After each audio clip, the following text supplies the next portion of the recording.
जय श्री माता जी।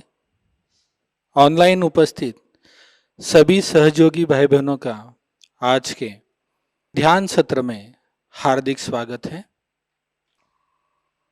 कलेक्टिव बंधन।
त्वमेव साक्षात् श्री महालक्ष्मी महासरस्वती महाकाली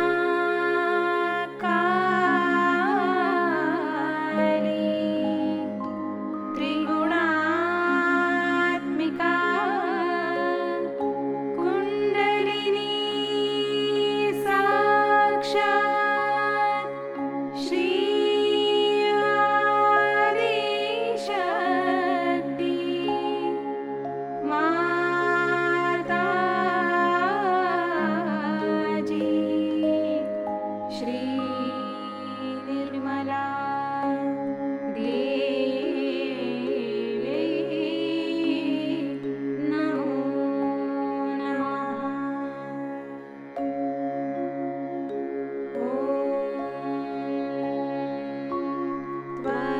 त्वमेव साक्षात् श्री कल्की साक्षात् श्री आदिशक्ति माताजी श्री निर्मला देवी नमो नमः।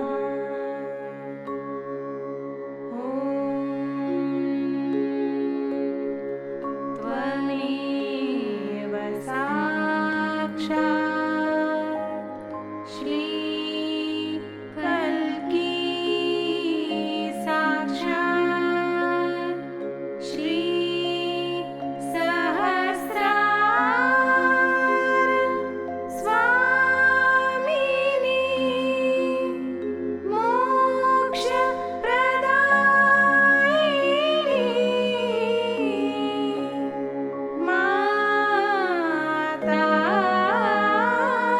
माताजी श्री निर्मला देवी नमो नमः।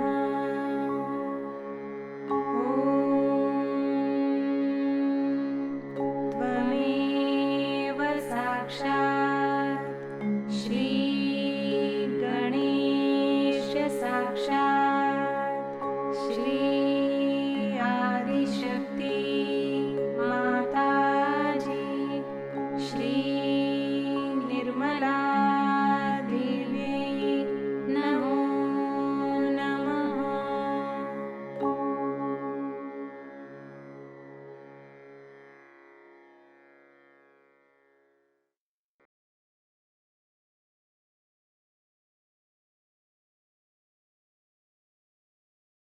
चित्त सहस्त्रार पे प्रार्थना करते हैं। परम पूज्य श्री माता जी, कृपा कर हमारे आत्म साक्षात्कार को दृढ़ कीजिए, हमें पूर्ण संतुलन प्रदान कीजिए।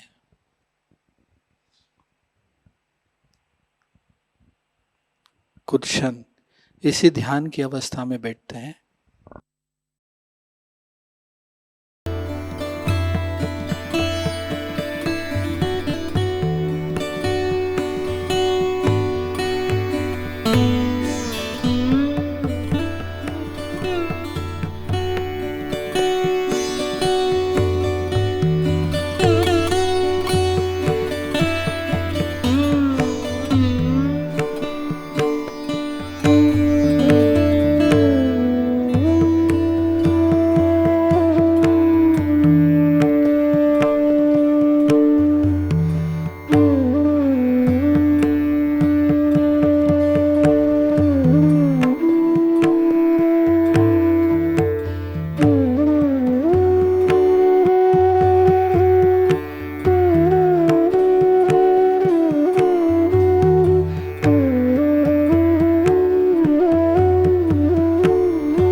अभी हम श्री माता जी की अमृतवाणी को ग्रहण करते हैं। सब कुछ कह गए हैं, सब कुछ बता गए हैं। और जो सहज है ये अनेक वर्षों से, जब से क्रिएशन हुआ सबसे सहज ही होता है। सिर्फ यही है कि आज सहज योग उस हद पर पहुंच गया जहां आपका कनेक्शन उस अनादि से हो सकता है। यही अंतर है। सहज अनेक जैसे चलता आया। जब पहले पृथ्वी बनाई गई, उस पे जब उसको ठंडा गर्म किया गया, जब उसके अंदर निर्मिति हुई, उसके बाद जब उसमें जीव जंतु आ गए, जब मनुष्य आए, हर एक चीज जो है सहज ही होती गई। कृष्ण का भी सहज योग है, रास का वो मटके का फोड़ना, सभी कुछ सहज योग रहा। मोहम्मद साहब का सारा काम सहज योगी रहा, सबने सहज ही करते आए। आज सहज योग उस जगह पर पहुंच गया है जहां पर कि आप आमास सामूहिक तरह से रियलाइजेशन होना है। इसकी जरूरत तो थी ही, लेकिन आज ऐतिहासिक भी समय आ गया। ऐतिहासिक समय आना पड़ता है, हिस्टोरिकल टाइम जिसको कहते हैं वो आ गया है। जब टाइम आ जाता है तभी फूल भी खिलते हैं, जब टाइम आता है तभी बहार आती है। इसी प्रकार समझ लीजिए कि पहले एक ही दो फूल खिलते थे, आज अनेक फूल खिलने का समय आ गया है। उसकी जरूरत थी, हिस्टोरिकल थी, आपको वचन दिए थे। और जबकि एक आदमी पार होता था उसको पकड़ के मारते थे क्योंकि उसकी बात नहीं समझ में आती थी। लेकिन जब आप आज 1000 आदमी पार हो जाएंगे तो सबको उनकी बात समझ में आ जाएगी। अब यह कुंडलिनी क्या है, इसके बारे में अभी तक खोल कर किसी ने बताया नहीं। क्राइस्ट ने कहा है कि I will appear before you like tongues of flames. अब यहाँ ये ईसाई लोगों से जाकर पूछो इसका क्या मतलब है, किसी को नहीं मालूम। कबीरदास ने, नानक साहब ने, सबने ही ईड़ा, पिंगला, नाड़ी, शून्य, शिखर आदि वगैरह सब बातें अपने कविताओं में कह डाली। लेकिन वो गोपनीय रही, उस वजह से कि उस वक्त जो कुछ कहा भी था उसी के लिए उनके जान ले डाले। और खोल के कहने के लिए और समझने के लिए भी मनुष्य में उतना ज़्यादा समझदारी का मादा नहीं था। हालांकि आपको आश्चर्य होगा कि आज वो मादा ज़्यादा है। मनुष्य कितना भी लगता है गिरा हुआ, उसका मादा बढ़ा हुआ है। ऐसे सभा में बैठ करके कृष्ण के ज़माने में अगर कोई लेक्चर देता तो कोई सुनने वाला था, इसलिए गोपी की लीला नहीं पड़ी, उनकी गगरियाँ तोड़नी पड़ी और उसमें से वाइब्रेटेड जमुना का पानी उनके कुंडलिनी पे गिराना पड़ा। ये सब नाटक इसलिए किया गया कि उस वक्त ऐसे आपके जैसे बैठे कोई लोगों से बातचीत नहीं करनी पड़ी। लेकिन आज आप लोग ऐसे बैठे हैं, आप में खोज बहुत जोरों में है और इस वजह से सहयोग फलित हुआ है। अनेक देशों में हुआ है, खासकर लंदन में बहुत जोरों में सहयोग ने अपना पैर जमा लिया। इसकी वजह एक है, अंग्रेज थे बड़े दुष्ट, इसमें कोई शक नहीं, हो रहे होंगे, पर उनके बच्चे बहुत अच्छे हैं, कि बच्चे वाकई में साधु और उन्होंने बड़ी गहरी खोज की है जीवन में, बड़ी गहरी खोज की, उसके फलस्वरूप बहुत गहरी खोज की है। यहाँ तक कि वो गांजा तक पीने लगे। यहाँ से आपने भेजे थे ना बहुत सारे गांजा पिलाने वाले, तो उन्होंने उनको गांजा पिला दिया, ये कर दिया, सब करने थे खोज के पीछे।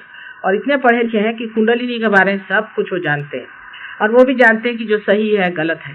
जैसे उन्होंने सत्य पाया एकदम उसे पकड़ लिया।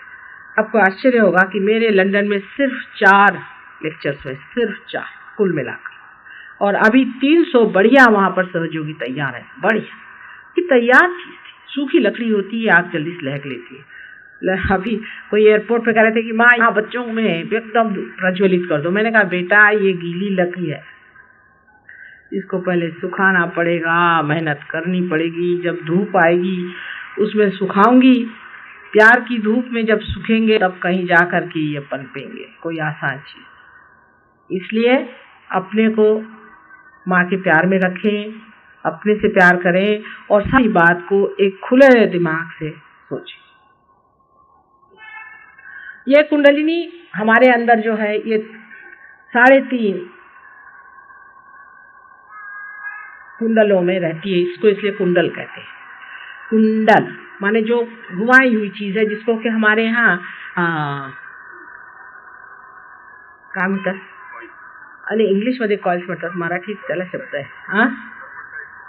हाँ सर्पेंटाइन यू करे, बट सर्पाकार होते हैं। जब सर्प जब बैठता है तो सर्पाकार होकर के ये कुंडलिनी बैठी रहती है। मराठी में इसको वेटोळे कहते हैं। वेटोळे शब्द बहुत अच्छा है कि जो घूम करके एक के ऊपर एक चढ़ जाती है, इस तरह की चीज ये कुंडलिनी है। और इसको कॉइल्स आप कह सकते हैं कि एक के अंदर एक 3.5 के कॉइल्स है। अब 3.5 क्यों है? तो इसका भी कारण है कि आप ऑटोमेटिक वॉच कर देखें, जो ऑटोमेटिक चलती है उसमें भी 3.5 कॉइल लगाने पड़ती है। इसमें गणित अनंत बात है, इसकी वजह से होता है। अब उसके डिटेल्स में मैं जाऊंगी तो वो एक चीज चल पड़ेगी, लेकिन जो भी सोचा है वो इंजीनियरिंग फर्स्ट क्लास है, उसमें कोई शंका नहीं। अब ये 3.5 की कुंडलिनी यहाँ बिठा दी है। ये बीज का अंकुर है, ये बीज का प्रिम्यूल जिसको अंग्रेजी में कहते हैं वो है। और इसके नीचे जो ये चक्र पहले से बना हुआ है, 1 2 3 4, इसमें 4 इसके पंखुड़ियां हैं। ये चक्र इसको मूलाधार चक्र कहते हैं। मूलाधार नहीं कहते, मूलाधार चक्र। और ये जो त्रिकोणाकार जो जगह है माँ की जहाँ बैठी हुई है, यह आपकी अपनी माँ, सबकी अपनी माँ है। समझ लीजिए आपकी टेप है, आपकी माँ आपके बारे में सब कुछ जानती है, इसलिए आपकी टेप है, समझ लीजिए। हर एक की अलग अलग माँ, और ये बार बार आप ही के साथ जन्म लेती है। जहाँ आप जन्म लेते हैं वहीं ये जन्म लेती है। और ये जो कुंडलिनी है, इसको आप किसी भी तरह से छू नहीं सकते, किसी भी तरह से आप जागरूक नहीं कर सकते। आप सर के बल खड़े हो जाइए, पढ़िए, लिखिए, कुछ करिए, किसी से नहीं हो सकते। न योगे न साखे न। सबसे अच्छे तो हमारे आदि शंकराचार्य थे। उन्होंने कह दिया कि योग और सांख्य से नियति माँ की कृपा से जाग लीजिए, क्योंकि इसी जो माँ है, जब तक वो नहीं आएगी संसार में तब तक ये जागती नहीं। कभी कभी निराकार में अर्थात माँ के प्रेम की वजह से कोई लोग पा लेते हैं और इसलिए वो निराकारी होते हैं। ज़्यादातर निराकार की बात करते हैं। जैसे कि आप कह सकते हैं बुद्ध के बारे में हुआ कि बुद्ध एक बार थक के बैठे थे, तब स्वयं साक्षात आदि शक्ति ने ही उनको जागृति दी और वो पार हो गए। तो इन्होंने ईश्वर है ही नहीं ऐसा कहा, क्योंकि आप भी जब पार हो जाते तो आपको ठंडा ठंडा आता है और आप पार हो जाते हैं। आप थोड़ी देखते हैं कि ईश्वर है या नहीं, ये तो मैं बता रही हूँ ना कि ईश्वर है या नहीं। उसकी वजह यह है कि सूक्ष्म अति सूक्ष्मता से जब कुंडलिनी ऊपर में चढ़ती है तो अंदर से गुजरती हुई जाती है, बाहर का मामला उसे कुछ दिखाई नहीं देता। जब चित्त आपका अति सूक्ष्म से अंदर से घुसता है तो बाहर का मामला दिखाई नहीं देता। जैसे अभी आप बैठे हुए हैं तो आपको क्या मालूम कि बाहर का दिल्ली आपको थोड़ी दिखाई देगी। आप एरोप्लेन से आएंगे तो आपको सारी दिल्ली दिखाई देगी, लेकिन अगर आप घर के ही अंदर घुसे हो तो आपको वो घर ही दिखाई देगा, उसका भी बाहरी हिस्सा नहीं दिखाई देता। इसी तरह से जब कुंडलिनी अति सूक्ष्म होती है तो आपको बाहर का कोई तरीका दिखाई नहीं देता। आप ये भी नहीं जानते कि ईश्वर है या नहीं है, सिर्फ आपके अंदर से ठंडक ठंडक सी आने लगती, चैतन्य की लहरी आने लग जाती है और इसका इफेक्ट आप देखते। अब तो आपकी माँ है यहाँ और हर एक चीज मैं आपको बता सकती हूँ, उसका प्रूफ भी दे सकती हूँ। अब ये जो मूलाधार चक्र है इसमें श्री गणेश ये बसते हैं। श्री गणेश का मतलब ये होता है कि ये एक प्रतीक है, हमारे अंदर एक सिंबल है। किस चीज का सिंबल है? इनोसेंस का, अबोधिता का, पवित्रता का। जब ये माँ ने सृष्टि बनाई पूरी, तो सृष्टि बनाने से पहले उसने संसार में पवित्रता भरी। कोई भी माँ होगी, उसका बच्चा पैदा होने वाला होगा तो पहले हर एक चीज 1000 तरह की वो सफाई करेगी कि मेरे बच्चे को कहीं गंदगी न लग जाए। कैसी भी माँ हो, वो चाहे अनपढ़ हो, चाहे वो टी क्यों ना हो, चाहे वो कोई भी माँ हो, पहले अपने बच्चे के लिए साफ सुथरी जगह बना देगी कि मेरे बच्चे पे किसी का अटैक नहीं आ जाए, ये कि ममता की निशानी है। तो उसने श्री गणेश को बना करके यहाँ बिठा दिया, पवित्रता को उसने बिठा दिया दरवाजे के ऊपर में। और जो लोग कहते हैं कि सेक्स से कुंडलिनी जागृत होती है, वो अपने माँ के साथ सेक्स करो कह रहे हैं। कम से कम हिंदुस्तानी होकर के इसको समझो, अंग्रेज तो समझ नहीं सकते, उनको कोई माँ बहन ही नहीं गधों। तुम लोग तो समझो, कोई ऐसी बात आपसे समझा तो क्या आप इसको मानना चाहिए? ये रजनीश ऐसे समझाता है, उसको कहो अपनी माँ के साथ रहे, लोगों को ऐसी गंदी बातें करने की जरूरत नहीं। कितना बड़ा राक्षस है आप समझ लो तो, कि कुंडलिनी की जागृति जो आदमी कहता है कि सेक्स से होती है, कुछ भी नहीं होता। जब आदमी इस तरह के गलत काम करता है, कोई भी आदमी जो बहुत विषयी हुआ और जो जीवन को, जिसने अपनी कोई इज्जत दुनिया में नहीं की हुई, जिसने बड़े गंदे कर्म किए हैं और वो कुंडलिनी की बातें करने लग जाता है, तब गणेश जी उस पर बिगड़ते हैं और वो नाचना शुरू करता है, एकदम चीखना शुरू करता है, बीच में ही उठेगी, एकदम आफत मचाएगा। ये कुंडलिनी में गड़बड़ करने से होता है। जो सत शरीर है उसमें कभी कुंडलिनी ऐसा काम नहीं करेगी। कुंडलिनी स्वयं कुछ नहीं करती हो तो माँ ही तुम्हारी है, वो तो तुम्हारे वरदान के लिए, तुम्हारे पुनर्जन्म के लिए वो ऐसा नहीं कार्य करेगी। पर गणेश गुस्सा हो जाते। तांत्रिक लोगों ने इसका बड़ा फायदा उठाया। हालांकि ये मैं कहूंगी कि कभी भी माँ बच्चे की पूरी गलती कभी नहीं कहने वाली, इसी वजह से हो शायद माँ कभी ये नहीं कहती कि कंप्लीटली कंडेम्ड, माँ का स्वभाव होता है। मैं ये कहूंगी कि शुरू में जो गलती हुई होगी, हो सकता है, मैं अपने स्वभाव के अनुसार कहती, हो सकता है कि मनुष्य ने अपने मूलाधार चक्र पे गणेश जी को देखा होगा, सिर्फ उसकी सूंडी देखी होगी, तो सोचा होगा कि ये कुंडलिनी है और इसीलिए उन्होंने गड़बड़ करी। हो सकता है, इसलिए बेसिकली पहले ही शुरू से ही बुनियादी तौर पे मनुष्य को नहीं किया जाता। लेकिन जब उन्होंने देखा कि इस तरह से काम करने से हमारे अंदर कुछ कुछ अजीब अजीब सिद्धियां आ जाती, तो उन्होंने सोचा कि यही शक हो सकती। अब सिद्धियां कैसी आती हैं? आप जब कोई से भी चक्र पे, विशेषकर इस चक्र पे गलत काम करते हैं, जैसे कि समझ लीजिए गणेश जी का मंदिर है, तांत्रिकों ने ऐसा किया। दक्षिण में एक मंदिर में ऐसा दिखाया है कि गणेश जी का अपने माँ के साथ गंदा संबंध है, बताइए। ये भी किया, तांत्रिक लोगों ने कुछ छोड़ा नहीं। अगर गणेश जी के मंदिर के सामने बैठ करके या मंदिर के अंदर बैठ के आपने व्यभिचार किया, तो पहले तो आपके अंदर गर्मी आ जाएगी बहुत, या आपके अंदर बहुत ज्यादा ब्लिस्टर्स आ जाएंगे, कोई ना कोई बड़ी तकलीफ हो जाएगी। कुछ लोग नाचने लग जाएंगे, कोई उड़ने लग जाएंगे, तकलीफ है। पर तो भी आपने नहीं सुना, समझ लीजिए आप करते गए जबरदस्ती, तो जिसको नेगेटिव तांत्रिज्म कहते हैं वो शुरू हो जाएगा। माने उस जगह से गणेश जी हट जाएंगे, उस मंदिर से गणेश जी का चित्त हट जाएगा, वो निकल जाएंगे। और गणेश जी वहां से हटते ही साथ अपवित्रता अंदर आ जाएगी। और ये दोनों साइड से देखिए, दोनों साइड इनकी और इनकी जुड़ी हुई है। Left and right sympathetic nervous system में से लेफ्ट साइड की तरफ में, जो कि आप देख रहे हैं लेफ्ट साइड की तरफ में पूरा कलेक्टिव सबकॉन्शियस है, और राइट साइड की तरफ में पूरा कलेक्टिव सुप्राकॉन्शियस है। वहां से जितने मरे हुए भूत है उसमें से जिसको मन चाहेगा वो आ सकता है, और दुनिया भर की आपको सिद्धियां, यानी क्या, आप घोड़े का नंबर भी बता सकते, आपके हाथ में से मूर्तियां निकल सकती हैं, आपके हाथ में से कुंकू निकल सकता है, और घोड़े का नंबर आदि वगैरह। अब मनुष्य को ऐसा भी सोचना चाहिए, क्योंकि अपने पास बुद्धि है, मनुष्य को यह सोचना चाहिए कि परमात्मा को क्या इंटरेस्ट हो सकता है कि हमें हीरे की अंगूठी दे। पहली चीज, क्या आपको हीरे की अंगूठी चाहिए? फिर नहीं चाहिए आपको तो फिर ली क्यों? और फिर यह भी सोचना चाहिए कि ऐसे हीरे के जो अंगूठी देने वाले लोग होते हैं, ये अपने देश का सारा कल्याण क्यों नहीं करते थे? सब अमीर लोगों को, जिनके पास बड़ी बड़ी गाड़ियां हैं, उनको हीरा देने में क्या रखा? इसके बारे में भी कबीर ने बहुत लिखा है, नानक साहब ने तो पूरा एक चैप्टर लिखा। ये खेचरी आदि, ये इस तरह की जो चीजें, शक्ल ऐसी बनाना, मुंह ऐसे खींच लेना, आतड़ियां अंदर ले लेना आदि जो फालतू चीजें हैं, इस पर भी उन लोगों ने अनेक लिखा कि इससे थोड़ी भगवान मिलता है। लेकिन उनको कौन पढ़ता है? आजकल तो लोग रजनी कोई पढ़ते हैं, क्योंकि भगवान का नाम लेकर कोई कैबरे डांस देखने को मिले तो क्यों ना जाए, वो भी मुफ्त। मनुष्य की वृत्ति ऐसी हो गई, इसलिए ऐसा हो रहा है। तो जब हम ये सोचते हैं कि यह सिद्धि आ गई इस आदमी में, तो हम उसके चरण में जाने लगते हैं। जब उसमें जाने लगते हैं तो गणेश आपके अंदर लुप्त हो जाते हैं। ज्यादातर गणेश जी के लुप्त हो जाने से प्रोस्टेट ग्लैंड की बीमारियां तैयार हो जाती है। दूसरी साइड अब देख लीजिए, ये तो हम इंटेलिजेंस की बात कर रहे हैं, दूसरी साइड में क्या होता है।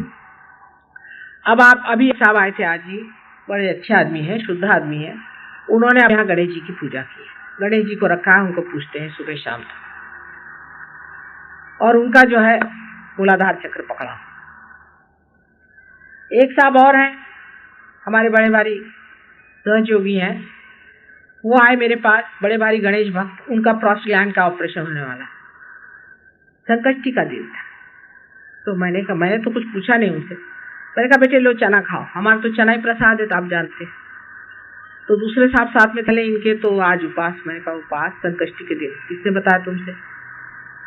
कहले सभी बोलते हैं। मैंने कहा सभी बोलते हैं, पर सोचो दिमाग से कि जिस दिन श्री गणेश का चला, जिस दिन इस संसार में पवित्रता माँ लेके आई, उस दिन तुम लोग उपास करोगे, ये उसका क्या, तुम क्या कर रहे हो, आदर कर रहे हो क्या अनादर?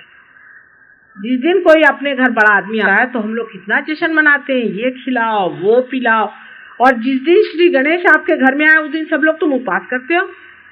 कुछ विचार करो, वो दिन क्या उपवास करने का है कि जश्न मनाने का?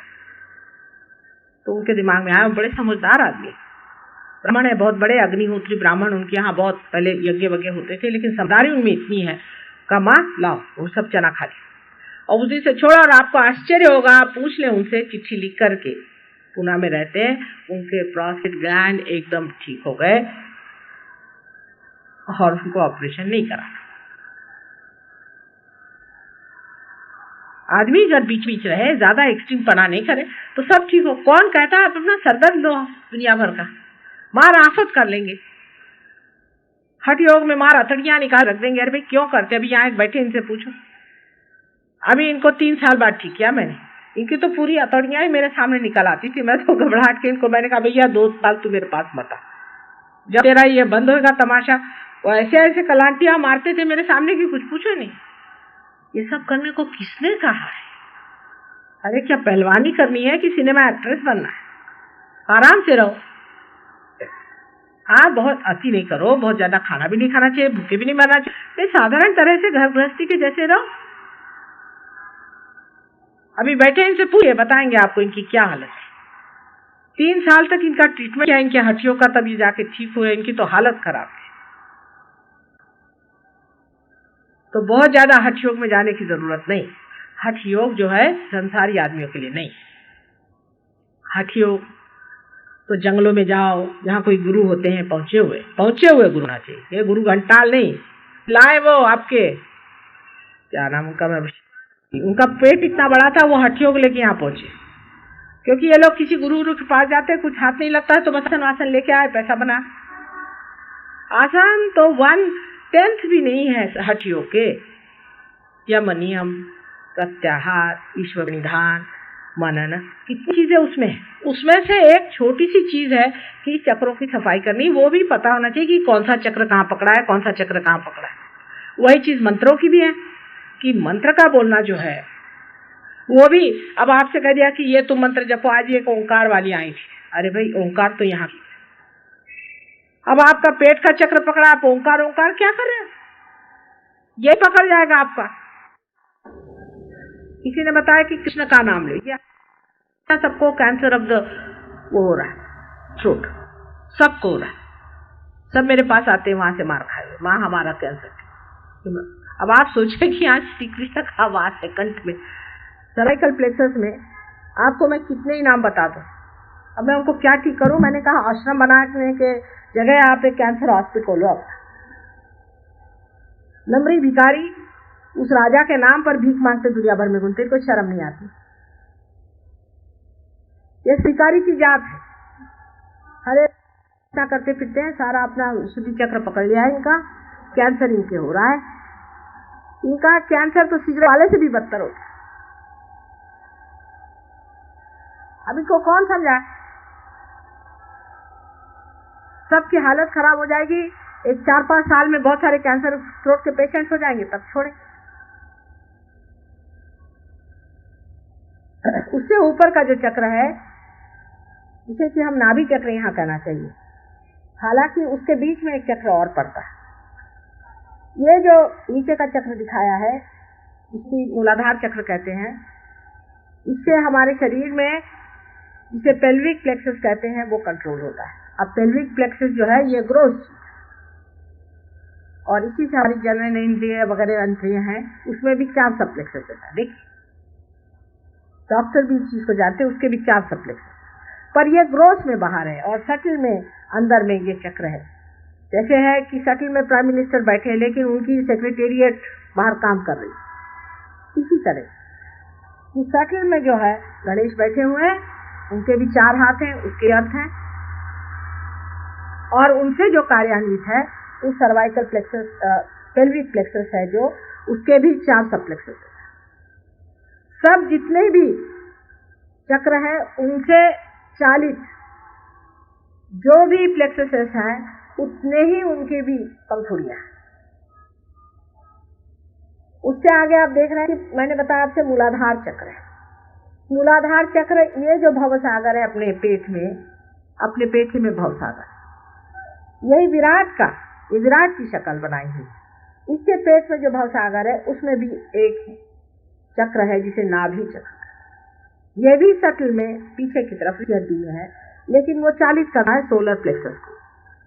और ये जो भवसागर है, सागर स्वरूप, जो संसार के सारे सागर हैं इसी से बनाए गए, और यही गुरु का तत्व है। गुरु तत्व जो है ये जल तत्व है और गुरु का तत्व है, और इसमें दत्तात्रेय जो गुरु हैं, आदि गुरु हैं, वो बनाए गए हैं, और उनके 10 मुख्य अवतार हुए हैं। उसमें से राजा जनक, नानक, मोहम्मद सब एक ही तत्व के अवतार हैं। इसलिए मुसलमान और सिखों की लड़ाई बिल्कुल बेवकूफ की बात। नानक साहब तो संसार में दोनों को एका करके आए थे, बाद में मुसलमान गधे हो गए और उन्होंने आफत मचा दी। और अभी भी जिस चीज उन्होंने मनाही की थी वो दोनों ने ही एक की थी, बिल्कुल एक ही चीज है, 2 चीज नहीं, बिल्कुल एक चीज। और इसका भी आपको प्रत्यक्ष है कि एक बार नानक साहब मक्के के तरफ में पैर करके लेटे थे, तो किसी ने कहा इधर मक्का है, इधर क्यों पैर, तो उनका अच्छा चलो इधर मैं पैर करूं, उधर ही मक्का गया। जहां उनके चरण थे वहीं मक्का आ गया, तो अगर वो मोहम्मद साहब नहीं थे तो कैसे आ गए? सोचने की बात है, इसकी जाने। तो ये जो हमारा भवसागर है, इसमें जो आदमी बहुत ज्यादा कट्टर होता है जाति का, जिसमें कट्टरता होती है बहुत ज्यादा, वो आदमी पार नहीं होता। मैं मुसलमान, मैं हिंदू, मैं फलाना, मैं ब्राह्मण, वो पार नहीं हो सकता। ये भव सागर का प्रॉब्लम है। और इसके बीच में जो नाभि चक्र है, ये नाभि चक्र जो है ये हमारे धर्म की रक्षा करता है। यदा यदा ही धर्मस्य ग्लानिर्भवति भारत, इसमें श्री विष्णु और लक्ष्मी का स्थान है, लक्ष्मी नारायण जी का स्थान है। और जब जब धर्म की ग्लानि हो जाती है तो स्वयं साक्षात परमात्मा ही अवतरण लेते हैं, क्योंकि ये जो कृष्ण आपने देखे हैं या जो विष्णु जी हैं, यही हमारे सृजन तत्व के हैं, इवोल्यूशनरी है, इसलिए वो जन्म लेते हैं। शिव जी ने कभी भी जन्म नहीं लिया, ब्रह्मा ने एक ही बार जन्म लिया है, जो कि इस चक्र में बसते हैं और इसी से चारों तरफ घूम करके, और इसका संबंध उनका नाभि से है। इसमें ब्रह्मदेव और सरस्वती का स्थान है और वो चारों तरफ घूम करके और इस भवसागर को बचाते हैं और मनुष्य में धर्म की स्थापना करते हैं। मनुष्य के धर्म 10 हैं मुख्यतः, और इसीलिए 10 बहुत बड़े भी हो गए। जैसे कि सोने का धर्म होता है, आप कहते हैं कि सोना कभी खराब नहीं होता, अनटार्निशेबल है। उसी तरह मनुष्य में 10 धर्म होते हैं। जब इस धर्म से वो च्युत हो जाता है तो वो दानव हो जाता है। गुरुओं ने बताया कि शराब नहीं पीने की, क्योंकि मनुष्य अपने धर्म से च्युत हो जाता है, इसलिए उन्होंने मना किया। और शराब आपके धर्म के विरोध में बैठ। मनुष्य अगर दानव बनाना तो उसे शराब पीजिए। मेरी तो समझ नहीं आती कि अगर एक दानव बना घूम रहा है तो ऐसे जगह जाने की जरूरत क्या। और ऊपर से उससे क्या लिखते हैं, और ये मुसलमान जो अपने को बहुत बड़े मुसलमान कहलाते हैं, इनसे बढ़ के शराब पीने वाला तो कोई है नहीं। और सिखों का क्या हाल लंदन में हो रहा, शर्म आती। वो एक हेलमेट लगने के पीछे में मार आफत मचा दी, और जब शराब पीने पे आते हैं तो क्या अंग्रेज और क्या रशियन पिएंगे। पहले तो चोरी छिपे पीते थे, अब तो खुलेआम। सबसे बड़ी चीज है जो हमें बता गए हैं, उसके थोड़े से भी रास्ते पे तो पार हो सकता है। लेकिन अब कोई शराबी कबाबी वहां से आए और मेरे ऊपर हक लगाए कि माँ हमें पार करा दो, तो उसका क्या अधिकार है बताइए। उसका कोई अधिकार हो पार होने का? जब उसने एक छोटी सी भी बात अपने पिता की नहीं सुनी तो उसको कैसे हम पार करा सकते। और जब वो पार नहीं हुआ तो जाकर के मेरी बदनामी करेगा कि हाँ वो तो ऐसे ही है, वो तो हाथ घुमाती है, वो तो जादू करती है, मंत्र करती है। और आप क्या है? उनसे पूछा कि आपने क्या किया आज तक? आपने किसे पार किया? आपने किसका भला किया है? आपने किसी की तंदुरुस्ती बढ़ाई है, किसकी तबीयत ठीक करी है, कुछ किया है? माँ को तुम बुरा बोलते हो, तुम्हारी क्या हस्ती। लेकिन यहाँ तो जो उठा वही बोल सकता है, किसी को भय तो है नहीं किसी के खिलाफ बोलने की। अब इससे ऊपर में मैं अभी आपको संक्षिप्त में बता रही हूँ क्योंकि विषय बहुत बड़ा है, लेकिन कल मैं आपको इसके सबकॉन्शियस और कॉन्शियस माइंड पे बताऊंगी। जो चक्र है इसे हृदय चक्र कहते हैं, और हृदय चक्र में श्री जगदम्बा का स्थान है, शक्ति का स्थान है, जो सबकी जगत की जननी है, उसका स्थान है। क्योंकि जब जब भवसागर में बड़े बड़े राक्षसों का जन्म हुआ और उन्होंने सारे जितने सात्विक लोगों ने सताना शुरू कर दिया, तब वो स्वयं साक्षात आकर के उनका हनन करती है, उनको खत्म कर देती। इसलिए आपको देवी भागवत पढ़ना पड़ेगा, देवी पुराण पढ़ना पड़ेगा। इससे मार्कंडेय जैसा कोई बड़ा गुरु नहीं हो। मार्कंडेय भी बहुत बड़ी महान शक्ति थी मार्कंडेय भी। और ऐसे आदि शंकराचार्य जो थे वो तो अभिभूत थे माँ से, उन्होंने कुछ लिखा ही नहीं, वो बस माँ की प्रेज ही गाते रहे सुबह शाम। अगर कोई शंकराचार्य को पढ़े तो उन्हें कोई भी विवरण खास दिया नहीं, बस वो तो सौंदर्य लहरी और ये चैतन्य लहरी जिसे हम वाइब्रेशन से यही गाते। बहुत बड़े पुत्र थे वो। अब उन्हीं सारे आजकल बैठे हुए हैं। मैंने सुना कि वो अपना बड़ा भारी छत्र सोने का बनवा रहे हैं। अब क्या कहिए, अपने सर पे वो है खुद इतने से बुआमन, और वो अपने ऊपर में चक्र बनाए, किसी दिन गिर गया तो चोट ही लग जाएगी उनको। मतलब गिरेगा तो मेरा नाम मत है, लेकिन बता रही हूँ मैं तुमसे, कम से कम इतना बना ले कि उनके सर पे न चोट लगे। गिरे तो चारों तरफ हैगा, बीच में बैठ के रहे आराम से, और उसी में बैठ के विमान में वो जाने वाले, और सब लोग उसकी पूजा में जाते हैं। खासकर जितने भी बेचारे साउथ इंडियंस हैं, इनके खुचुमड़ बना रखा है। मैंने एक लेडी से पूछा कि तुम्हारे हीरे का क्या? वो मैंने दान में दिया। मैंने कहा किसको? कल मैंने कहा अच्छा, कल उनका बन रहा है ना, उसमें हीरे भी लगने चाहिए। मैंने कहा उसमें हीरे लगा, ऊपर में 4-5 हाथी भी खड़े करो। एक एक तमाशा दुनिया में हो रहा है। अरे जरा देखो तो सही, क्या ये भगवान के नमूने ऐसे होते हैं भगवान के लोग? अरे भगवान के लोग तो होते हैं, बादशाह होते हैं, बादशाहत होती है उनकी, उनको क्या देने वाले हो तुम?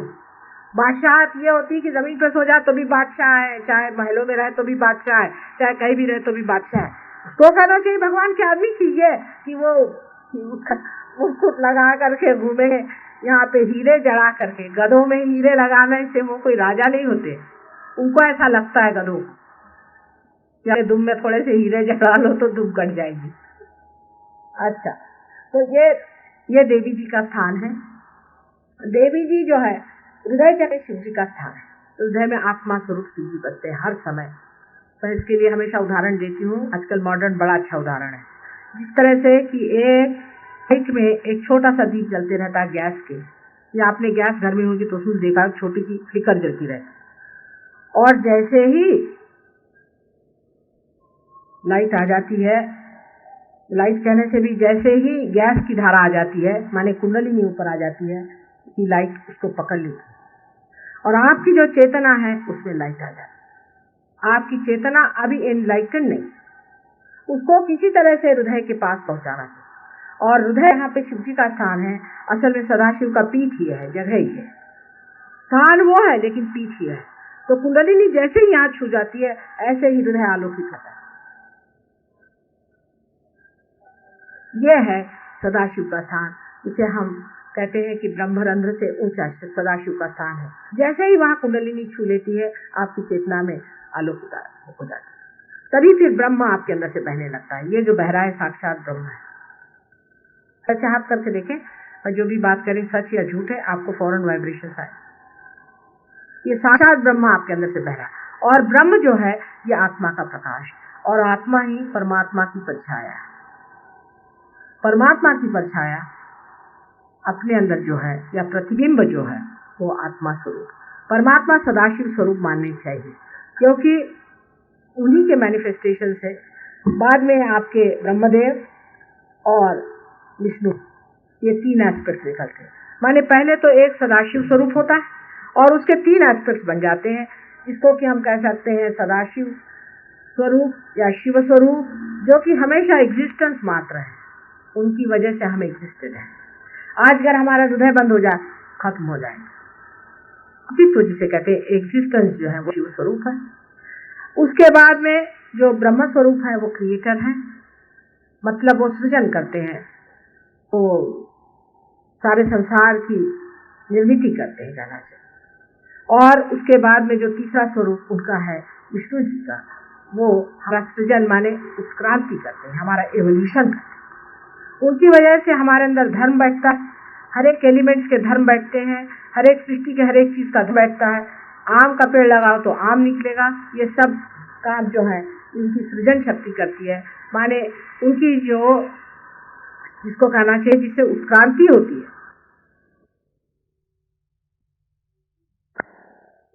शिव जी का स्थान यहाँ पर है।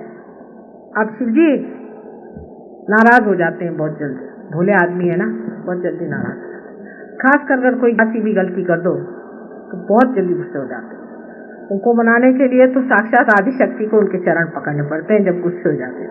तो उनको भाई गुस्सा नहीं करना चाहिए। और वो गुस्सा काहे से होते हैं? वो गुस्सा इसलिए होते हैं जब मनुष्य का चित्त आत्मा की ओर नहीं होता। मनुष्य है, अब समझ लीजिए हठ योगी है, या जो आसन वासन का सो कॉल्ड हठ योगी जिनको कहना चाहिए, तो वो रात दिन अपने शरीर कमाते रहते हैं। शरीर के तरफ जिस आदमी का ज्यादा चित्त गया गुस्से हो जाएगा। जो आदमी बहुत ज्यादा मेहनत करता है और सोचता है कि मुझे भी करना चाहिए, वो भी करना चाहिए, धन कमाना चाहिए, घर बनाना चाहिए, घर बनाने के बाद एरोप्लेन बनाना चाहिए, एरोप्लेन के बाद में पता नहीं और क्या बनाना है, इस तरह के जो आदमी होते हैं उनसे बड़े रुष्ट हो जाते हैं। इसीलिए लोगों को हार्ट अटैक आते हैं, क्योंकि चित्त आत्मा की ओर नहीं। चित्त को आत्मा की ओर रखो, खासकर आपके दिल्ली शहर में ये बहुत कॉमन चीज है। इसको मैं बहुत माइल्ड शब्दों में कहती हूँ कि इम्बैलेंस।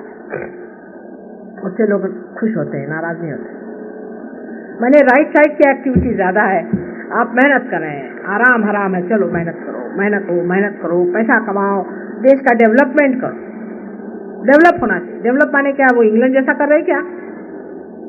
यहाँ पर कि 10% लोग तो सुसाइड करते हैं, 10% लोग पागल खाने में जाते हैं, 10% लोग अनाथालय में बैठे हैं, 10% बच्चे जो हैं वो भांग खाते हैं।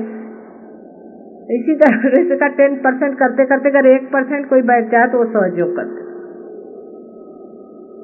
ये हालत है।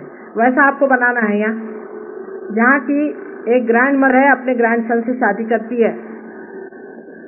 ये अंग्रेज अपने ऊपर रूल करते थे पहले, गधे कहीं के, तो गधा कहूँ कि क्या कहूँ बताओ, ऐसे तो गधा भी नहीं करता होगा। और कॉमन चीज है, ग्रैंड फादर ग्रैंड डॉटर से शादी करता है और ग्रैंड मदर ग्रैंड सन से शादी करती है, कॉमन। उनको कोई इसमें शर्म नहीं आती। लंदन में वेरी कॉमन। रोज न्यूज़पेपर में उनके वो आते रहते हैं, क्या लव लेटर्स। सवेरे न्यूज़पेपर खोलो तो लगता है क्या गीता लिखी हुई है। ये अधर्मी लोगों ने अपने यहाँ इतने दिन राज किया, उस वक्त इतने गधे नहीं थे, अब बहुत ही गधे हो गए।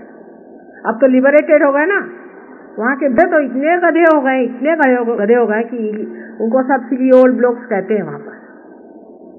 और वहाँ की लड़कियाँ बड़ी होशियार है, उन्होंने नाम बनाए हुए हैं। वो कुछ उनको शुगर डैडी कहते हैं। एक बुड्ढे को बैठा रखा, उसका खूब पैसा खाती रहती है और घूमते रहती है आराम से। 15 साल की लड़कियां बड़ी होशियार है और 13 साल से होशियार हो जाती। 15 साल से नोचना शुरू करती, बस पैसा कमाने से मतलब। बुढ़ा हो तो क्या हुआ, 4 शादियां हो गई तो क्या होगा। और आदमी लोग भी उनकी वैनिटी सेटिस्फाई होती तो खूब ऐसे ही करते हैं बुद्धू कहीं के। बुद्धों को वैनिटी हो जाती है, उनको इंफीरियरिटी वहाँ कॉम्प्लेक्स होता है, क्योंकि कोई विजडम ही नहीं है उनके अंदर में। अपने यहाँ अगर कोई बुढ़ा हो गया तो कितना बड़ी चीज है, बाबा बुजुर्ग हो गए, आइए बैठिए, चरण छूते हैं, उनसे बगैर पूछे हम लोग कोई काम नहीं करते, क्योंकि वहाँ के बुढ़े जो है इतने गधे हैं, उनके कौन चरण छू। अमेरिका तो भैया उनका नाम ही ले लो, वो तो उनके नाना है गधे कहीं के, वो तो वहाँ कॉमन है। और अभी लंदन में भी उसका रूल निकाला है उन्होंने वहाँ पर लंदन में कि वो कायदा तुड़वाया वहाँ पर कि शुद्ध अलाव। वो तो छोड़ो, अब कायदा तुड़वा रहे हैं कि माँ बाप का संबंध जो बच्चों से होता है वो उसका भी कायदा, वहाँ कायदा है। अपने यहाँ ऐसा कोई कायदा नहीं। ऐसा कोई कायदा करते तो लोग हंसे कि गोबर खाने का कौन सा कायदा होता कि गोबर नहीं खाओ। ये तो मनुष्य को ऐसी समझ में आता है। तो अभी उसके कायदे के पीछे में लड़ रहे हैं लोग कि ये जो कायदा है इसको मिटाओ, अब तुम बताओ। और वो भी ओपनली पार्लियामेंट में जाकर बेटी और बाप और बेटा और माँ बोलो। अब इन गधों से क्या सीखने का, काहे को डेवलपमेंट कर रहे हो बाबा। जैसे ही पैसे ज्यादा हो गए उसके पैर निकलते हैं। तो शराब, जो आदमी शराब पीता है उसको प्रमोशन देना ही नहीं चाहिए ना, उसको 1 पैसा ज्यादा देना चाहिए। पैसा ज्यादा हो गया तभी तो शराब पी रहा है, अगर भूखा मरता होता तो पीता। वहां के पॉलिटिशियंस ने उनको चौपटाया। उनको बस क्या है, उनको तो यह है कि किसी तरह से उनको पैसा जाए, उनको वोट मिल जाए, बस।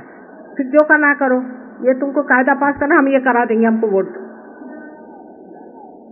क्योंकि पॉलिटिशियंस में भी वहाँ कोई तो है नहीं। ये भी कायदा वहाँ आजकल पास होने वाला है। बहुत कोशिश हो रही है कि ये जो कायदा बना हुआ है अपसर्ड, इसको हटा देना चाहिए। बहन भाइयों पे भी नहीं। वहाँ आपको आश्चर्य, अगर आप अपनी बहन के साथ जाइए, लंदन में कोई होटल में आपको जगह नहीं मिलेगी साथ। बहन भाई को अलाउड नहीं है, वो कहते ये चाहे तो आप कोई औरत को ले आ सकते। आपको आश्चर्य हो रहा है और वहाँ लोग सोचते हैं ये कैसे हिंदुस्तान में हो सकता, हो ही नहीं सकता। हमने कहा भाई हमारे अपने भाई तो छोड़ दो, पर किसी को एक बार भाई मान लिया तो सारा घर उसे मानता है। तुम हो कहाँ, ये तो अपने पाँव के धूल के बराबर नहीं है। इनको तो बहुत दिन अपने से सीखने का। तुम्हारे अंदर जो सहज बातें हैं वो उन गधों के अंदर में घुसती नहीं है। सभी मेरे शिष्यों की बात छोड़ो, वो बहुत सभ्य है। कहले माँ इसका मतलब हमारे अंदर कोई संस्कृति नहीं। मैंने कहा ये तो इसका मतलब यही हुआ बेटे, अब तू समझ लो। तो कहले अच्छा हमारी आंख बहुत इधर उधर दौड़ती, मत कम इसको रोको। गणेश सब अपने साथ रखते हैं कि हे गणेश हमें पवित्र बनाओ। तो मैंने कहा इसके लिए आप पृथ्वी पर अपना आंख लगा के चलो। जब तुमने अपने पृथ्वी पर आंख लगाई तो ठीक होगा। तो आपको आश्चर्य होगा कि सिर्फ वही देर चलते हैं, ऊपर आंख ही नहीं उठाते। वो भी एक बात है कि वहाँ के जो सीकर्स हैं वो बड़े भारी पहुंचे हुए सीकर हैं। वो जो एक बार कह देते अब वो कान पकड़े हुए हैं, उनका भाई हो गया, बहुत हो गया। कल इसका कोई अंधेर है, अब आप सोचिए वहां पर क्राइस्ट पे फोटो निकाल रहे हैं, ये पिक्चर बना रहे हैं कि क्राइस्ट का और उसकी मदर का बुरा संबंध था। मैंने कहा हिंदुस्तान में ये पिक्चर नहीं चल सकती, ये तुम इधर ही चला लो। तो वो क्वीन को उस पे रूल लाना पड़ेगा, ये पिक्चर नहीं बनेगी जब तक मैं जिंदा हूं। वो बेचारी वहां शरीफों के कोई मार्ग ही नहीं था। तो ये रजोगुण में आप आते हैं, राइट साइड में रजोगुण है। तमोगुण से उठ के आप रजोगुण पे जब आते तो आप देख रहे हैं कि बीच में सत्वगुण है। तो बीचों बीच रहना चाहिए, इसीलिए बुद्ध ने कहा है बीचों बीच रहना। जो मनुष्य बहुत रजोगुण में उतरता है वो अति पे जाता है, और अति में जाने के कारण ही उसमें अतिक्रमण हो जाता है। अब आप समझ रहे हैं कि किस तरह से मैंने आपको चक्रों के बारे में बताया। पहले मूलाधार चक्र और मूलाधार, इसमें बहुत अंतर है। मूलाधार जिसमें कुंडलिनी स्थित है और मूलाधार चक्र, मूलाधार चक्र के अंदर कोई भी नहीं जा सकता, अत्यंत पवित्र। उसको इंफॉर्मेशन सिर्फ माँ से आती है। जिस वक्त में आप किसी ऐसे व्यक्ति या अवतरण के सामने जाते हैं जब जिसको क्या अथॉरिटी है, तभी यह कुंडलिनी हिलती है और वो मूलाधार चक्र से कहती है कि हाँ ठीक है। तब वो रिलीज करते हैं यहाँ से दोनों इसमें शक्तियाँ, दोनों कि जिससे जरा सी टेंशन कम हो जाए, और तब फिर कुंडलिनी उठती है धीरे धीरे, और नाभि चक्र से गुजर के हृदय चक्र से गुजर के ऊपर जाती है। हृदय चक्र के एक साइड में, ऐसे मैंने कहा आपसे, इस साइड में शिव जी का स्थान है, और उस साइड में जबकि यहाँ से आपके लक्ष्मी नारायण 10 अवतरण ले करके इवॉल्व करे, तब 8वें अवतरण में जब रामचंद्र जी का अवतरण हुआ है वो स्थान उनका है। लेकिन रामचंद्र जी बराबर बीचों बीच में नहीं है, वो राइट साइड में है, माने रजोगुण पे उनको बिठाया गया। उनको यह भी भुला दिया गया था कि वो अवतरण है, क्योंकि उनको रजोगुण पर बिठा करके उनकी मर्यादा बना दी कि ये मर्यादा है मनुष्य, क्योंकि आइडियल किंग के रूप में वो आए, मर्यादा पुरुषोत्तम। इसलिए जो पुरुष की जो मर्यादा है वो रामचंद्र जी है, और जिस मनुष्य में मर्यादा नहीं होती उसका ये चक्र पकड़ता है। बहुत से लोग सोचते कि हमें फ्रीडम मिली तो चाहे मर्यादा छोड़ो। दूसरे, जिस मनुष्य में अपने पिता के प्रति श्रद्धा नहीं होती उसका ये चक्र पकड़ता है। लेफ्ट हृदय उसका पकड़ता है जिसको अपने माँ के प्रति श्रद्धा नहीं, और जिसको अपने पिता के प्रति श्रद्धा नहीं होती या जो अपने पिता से दुर्व्यवहार करा उसका ये चक्र पकड़ता है। दूसरे, अगर किसी ने अपने बच्चों के साथ दुर्व्यवहार किया उसका भी ये चक्र पकड़ता है। जो बीच वाला चक्र है वो जब औरतों का पकड़ता है उससे ब्रेस्ट कैंसर होता है, इसे सेंस ऑफ इनसिक्योरिटी आ जाती है। जब ये चक्र पकड़ता है तब, या कोष चक्र पकड़ता है तब, या ये चक्र पकड़ता है, तीनों चक्रों में मनुष्य को पैल्पिटेशन और ब्रीदिंग ट्रबल, इस तरह की बीमारियां होती। ये तो बीमारी की बात है, लेकिन इसे भी बहुत सटल बातें। इससे ऊपर के चक्र को, ये मैं कल समझाऊंगी सबको आपको। इससे जो ऊपर चक्र है जो कंठ के पीछे में यहाँ पर है, इसे विशुद्धि चक्र कहे। इसमें श्री राधा कृष्ण का स्थान है। श्री राधा कृष्ण के स्थान पर आकर के इनका अवतरण पूरा होता है। वहां पे 16 पेटल्स हैं और वही 16 सब प्लेक्ससेस है, और इसी से हमारे आँख, नाक, ये सब माथा, खासकर यहाँ का पोर्शन की लोगों को साइनस आदि की तकलीफें होती हैं, मुंह, जबड़ा, कान, ईयर, नोज, थ्रोट आदि सब कुछ जो कुछ भी है ये इसी से है। अब ये बहुत बुरी चीज है कि इस चक्र को खूब अच्छे से समझें, इसलिए मैं इसके बारे में आपको कल बताऊंगी। और उससे ऊपर में जो चक्र है, जो आज्ञा चक्र, ये भी बहुत जरूरी चक्र है, इसके बारे में कल बताऊंगी। उसके बाद सहस्त्रार है। इस प्रकार आपने देखा है कि कैसे 7 चक्रों में से कुंडलिनी आप उठती है। कुंडलिनी किस तरह से उठती है, किस तरह से चली है, ये मैं परसों बताऊंगी आपको। और ये भी बताऊंगी कि इससे कॉन्शियस, सबकॉन्शियस और कलेक्टिव सबकॉन्शियस और सुप्रा कॉन्शियस और कलेक्टिव सुप्रा कॉन्शियस और सबकॉन्शियस और कलेक्टिव कॉन्शियसनेस, इसमें किस तरह से आप लोग जागरूक होते हैं। इस तरह से मैं पूरी तरह से आपको साइंटिफिकली पूरी बात समझाऊंगी। आप लोगों ने जो भी लेक्चर सुना है उसमें से स्वयं साक्षात वाइब्रेशंस बज रहे हैं, इससे भी लाभ हुआ है। और कल जब आप आइएगा सवेरे, जागृति करेंगे, थोड़ी देर मेडिटेशन पे बैठिए, उसके बाद जरा सा जम जाने के बाद में शाम को फिर ये सब बताऊंगी आपको। और उसके बाद शायद इन लोगों ने दिल्ली में भी मेरा प्रोग्राम रखा है, वहाँ भी आप लोग आए। फिर उसके बाद मैं लंदन चली जाऊंगी और फिर से आऊंगी अगले साल। लेकिन इसमें जो बात मैंने कही वो फिर दोहरा, क्या लेक्चर सुना उसके बाद चले गए, ऐसा नहीं करो। अपनी इज्जत करो, अपनी संपदा पाओ। सबसे मैं कहती अपनी संपदा को पाओ। अपनी संपदा को पाते ही आपका जितना फिजिकल, इमोशनल, मेंटल प्रॉब्लम है सब खत्म हो जाए और आप उस दशा में पहुंच जाएंगे जिसे साक्षी स्वरूप कहते हैं। और आपके हाथ से अविरत ये परमात्मा की डायनामिक शक्ति है, ये बहती रहेगी। इस बार एक छोटी सी कहानी बता के मैं अपना लेक्चर खत्म करूंगी। राधा जी को एक बार मुरली से बहुत ईर्ष्या हो गई, तो उन्होंने जा कृष्ण से कहा कि तुम्हारे मुंह में मुरली क्यों लगी रहती। तो कृष्ण ने कहा कि तुम मुरली से जाके पूछ ले। तो मैंने मुरली से जाके पूछा कि भाई तुम्हारी क्या विशेषता है, तुम्हारी क्या स्पेशलिटी है। तो मुरली ने हंस के कहा कि तुमको नहीं मालूम, मेरी यही विशेषता है कि मैंने सब विशेषता खो चुकी, मैं खोखली हो गई, मेरे अंदर से वो बहता और बजा और मैं तो सुनती रहती। इसी प्रकार आप हो जाते हैं और इसीलिए परमात्मा ने आपको बनाया है कि आप उसकी मुरली बन जाए।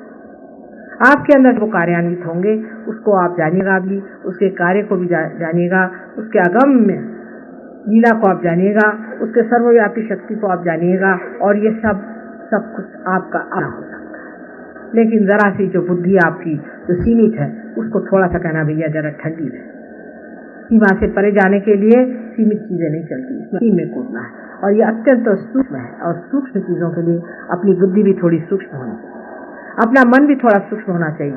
हर समय मन आपका लपटा रहे बाहर और बाहर की चीजें आप सोचते रहे तो काम नहीं बनता। थोड़े सूक्ष्म में आ जाओ, सूक्ष्म को पाते ही साथ आप ये ग्रोथ तो क्या सारे जड़ जीव जंतु को ऐसे ही आप कंट्रोल कर सकते हैं। पर स्व को पहले पाना चाहिए, बहुत ही आसान चीज है, इसमें कोई मुश्किल नहीं। मैं लंदन में थी, लंदन के लोगों ने कहा कि माँ बड़ी ठंडी थी, जरा गर्मी करा दो। मैंने कहा तुमको समर चाहिए कन्या, आपने सुना होगा कि लंदन में 2-3 समर बड़े हुए, आप मेरे शिष्यों से पूछिए। अभी यही दिल्ली में हमारा प्रोग्राम पिछले महीने होने वाला था, तो हम सुब्रमण्यम साहब ने हमसे कहा कि माँ यहाँ बहुत ठंडी हो रही है, -3 डिग्री टेम्परेचर हो रहा है, तो क्या करें। मैंने कहा अच्छा अगले महीने रखो, हमें टाइम नहीं है, अगले महीने आए। तो उनका कि नहीं फरवरी के तक तो बहुत ठंडी हो जाएगी, एकदम फ्रीजिंग हो जाएगा। मैंने कहा अच्छा तुम रखो, तुम हमारे आने से पहले एक ही दिन सूर्य देवता जी शुरू हुए मेहनत करने के लिए, और अभी आप लोग आराम से बैठे हो, तो ये कोई मुश्किल काम नहीं। पहले सूक्ष्म को पाते ही साथ में क्या है जड़, तो ऐसे ही आप लोगों ने वैसे भी जड़ को काबू कर लिया है, पर जड़ आपके खोपड़ी पे बैठ गया। जैसे कि आपने जड़ है, अभी इसको देखिए, इलेक्ट्रिसिटी को आपने मैनेज कर लिया, लेकिन इलेक्ट्रिसिटी के बगैर आपका काम नहीं चलता, तो इलेक्ट्रिसिटी ने आपको काबू किया। लेकिन जब आप पार हो जाते हैं और जब उस दशा में आप जाते हैं जहाँ के सारे जड़ के ऊपर आप बैठे, तो जड़ है आपके चरण छूते, जो कुछ करना चाहे आप करवा सकते, उसका कोई महत्व भी नहीं रहता, फिर इंटरेस्ट ही नहीं रहता, फिर तो मजे में आदमी में रहता। और सबसे सुंदर जो चमत्कृति परमात्मा की, ये आप लोग हैं, मनुष्य है, मानव है, और फिर उसका मजा आता है। जैसे अभी एक साहब प्रेमपुरी साहब पैर पे आए तो सबने देखो इनके वाइब्रेशन कैसे आ रहे हैं। ऐसी है तुम्हारे अंदर से सुगंध बहते रहता, उस सुगंध को लेते रहो और उसको पाओ। बहुत से लोग मैंने सुना कि पहले माँ के पैर नहीं छुएंगे, तो कोई भी नहीं करता हिंदुस्तान में। माँ के पाँव छूने में क्या मैं कोई तुम्हारी गुरु तो हूँ? मेरे पाँव छूने में क्या हर्ज? अगर मैं तुम्हारी माँ हूँ तो मुझसे कुंडली नहीं जाए। निःशब्द ध्यान में बने रहते हैं।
दोनों हाथों को जोड़कर श्री माता जी के श्री चरणों में प्रार्थना अर्पित करते हैं। परम पूज्य श्री माता जी, आज का यह सामूहिक ध्यान हम आपके श्री चरणों में समर्पित करते हैं। श्री माता जी, आज की अमृतवाणी में आपने जो हमें ज्ञान प्रदान किया है, कृपा कर वह हमारे अंदर घटित हो जाए। श्री माता जी, संपूर्ण जग में विश्व निर्मला धर्म स्थापन करने हेतु कृपा कर आप हमें सहयोग प्रचार प्रसार का एक शुद्ध और सशक्त माध्यम बनाइए। परम पूज्य श्री माता जी, कृपा कर हमारी सभी प्रार्थनाओं को स्वीकार कर हमें आशीर्वादित कीजिए। नमस्कार कर कलेक्टिव बंधन लेते हैं।